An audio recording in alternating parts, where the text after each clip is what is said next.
अस्सलाम वालेकुम दोस्तों, welcome back to Shahab YouTube channel. मैंने पिछली वीडियो में आप लोगों को उर्दू के कुछ पोर्शन करवाए थे एसएसटी के लिए। आज मैं आप लोगों को करवाऊंगा एसएसटी इंग्लिश पोर्शन का जिसमें मैं आप लोगों को इम्पोर्टेंट टॉपिक के बारे में बताऊंगा।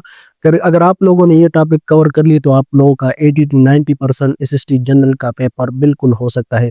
ये टॉपिक जो मैंने निकाले हैं ये तकरीबन मैंने पास पेपर से और जितने भी एसएसटी जनरल का जो सिलेबस है वहां से निकाला है। आगाज करते हैं सबसे पहले टॉपिक है। आप लोगों ने पहले कवर करना है सेंटेंस और उसके जितने भी टाइप से इस चीज को आप लोगों ने हल करना है, जहां से भी सॉल्व करना है या जहां से भी आप लोगों ने इसको सीखना है।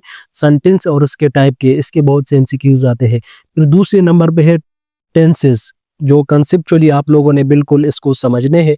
इसके बाद तीसरे नंबर पर आता है एक्टिव और पैसिव वॉइस, इसके भी बहुत से एमसीक्यूज आते हैं। फिर 4 नंबर पे आते हैं डायरेक्ट एंड इनडायरेक्ट। फिर 5 नंबर पे आते हैं पार्ट्स ऑफ स्पीच, जिसमें आता है noun, phrase, clause, pronoun, verb, adverb, preposition, adjective, conjunction, interjection. और इन सब के टाइप्स जितने भी, चाहे नाउन के या phrases, clauses, pronoun, verb, adverb, इन सब के आप लोगों ने टाइप बिल्कुल समझने हैं। अगर एसएसटी जनरल का पेपर बिल्कुल आप लोगों ने पास करना है तो इन सब को आप लोगों ने देखना होगा, क्योंकि इंग्लिश का 60% पोर्शन होता है। फिर इसके बाद आते हैं ट्रांजिटिव और इंट्रांजिटिव वर्ब। इसके दरमियान फर्क क्या है, ये क्या है, कौन कौन से वर्ब है, इसको आप लोगों ने सीखना है। 9 नंबर पे है पर्सनल नैरेटिव। फिर 10 नंबर पे आता है syllables of their level. 11 number पे है ट्रांजिशनल डिवाइसेस, अंडरस्टैंड कंसेप्चुअली, मतलब इसको आप लोगों ने बिल्कुल कंसेप्ट ट्रांजिशनल डिवाइसेस के बिल्कुल कंसेप्ट लेना है। 12 नंबर पे आता है आर्टिकल, मतलब ए, एन और दी। इसमें डिपेंडेंट आर्टिकल कौन सा है और इंडिपेंडेंट आर्टिकल कौन सा है। इसके बाद आता है साइलेंट लेटर, मतलब डाइग्राफ, ट्राइग्राफ, एक्शन वर्ड, ये कौन से है। इन चीज़ों को आप लोगों ने तैयार करने हैं। फिर ऊपर हमारे पास आता है एनापोरिक और कैटापोरिक रेफरेंस कौन कौन से होते हैं, इन चीज़ों को भी आप लोगों ने तैयार करना है। फिर आता है फ्रेज एंड इट्स टाइप। फिर आता है क्लास एंड इट्स टाइप।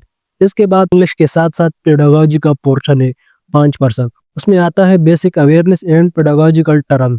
फिर आता है child development, gene, Piaget, Ericsson, इन सब का थ्योरी आप लोगों ने करना है। फिर उसके बाद इंग्लिश का जो है colon and semi colon, dashes, quotation mark, ये सारे आप लोगों ने करने हैं। इंग्लिश का जो ये भी पोर्शन है एंटीसीडेंट ऑफ प्रोनाउन। फिर उसके बाद आता है जेरेंड, इनफाइनाइट एंड प्रोग्रेसिव। उसके बाद आता है ऑर्डर ऑफ एडजेक्टिव। फिर 7 नंबर पे आता है इंटोनेशन, उसमें फॉलिंग इंटोनेशन और राइजिंग इंटोनेशन कौन कौन से। तो ये हमारे 23 नंबर पे फिर इंग्लिश का है न्यूटर क्या है, कॉमन जेंडर क्या है, डिप्थोंग क्या है, फेबल क्या है, ये सारे हैं।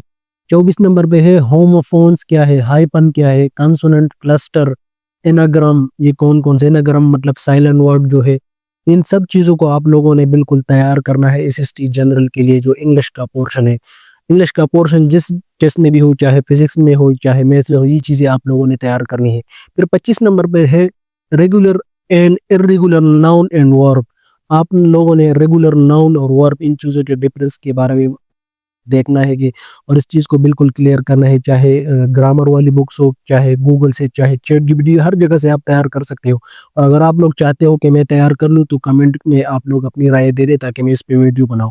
उसके बाद आता है सीक्वेंस मेकर, साइलेंट लेटर और होमोनिम्स, ये कौन कौन सी चीज़ों के बारे में भी आप लोगों ने बिल्कुल पढ़ना है। साइलेंट लेटर कौन से होते हैं और सीक्वेंस मेकर कौन सी होते हैं।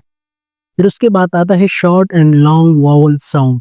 इस चीज़ों के बारे में भी आप लोगों ने बिल्कुल देखना होगा, क्योंकि वहाँ पे एक एमसीक्यूज दिया होगा। आप लोगों से ये पूछा जा सकता है कि वावल साउंड कौन सा है, short and long vowel sound कौन कौन से है। फिर उसके बाद आता है सिलेबल एंड दियर लेवल्स। पहले आता है primary stress, secondary stress, unstress syllable. इन सब चीज़ों के बारे में आप लोगों ने तैयारी करनी होगी। अगर एसएसटी जनरल, आप लोगों के पास बहुत से टाइम है, रमज़ान के बाद एसएसटी जनरल का टेस्ट होगा, वहाँ तक आप लोगों के पास बहुत सा टाइम है, आप लोग तैयारी कर सकते हैं। तो दोस्तों ये आज था कुछ पेडागोजी का और कुछ इंग्लिश का पोर्शन। ये हमारे पिछले वीडियो का पार्ट 2 था। इससे पहले वीडियो में हमने बयान किया था पार्ट 1 में उर्दू वाले पोर्शन को, उसके इम्पोर्टेंट टॉपिक को, और आज हमने इंग्लिश और थोड़ा सा पेडागोजी को टच किया। इंशाल्लाह थर्ड वीडियो में हम और भी एसएसटी जनरल के जितने भी 100 नंबरों का पोर्शन होता है उन सबको कवर करेंगे। अगर आप लोगों की वीडियो अच्छी लगी हो तो लाइक करें, शेयर करें और इस चैनल को ज़रूर सब्सक्राइब करें। इंशाल्लाह मिलते हैं नेक्स्ट वीडियो में।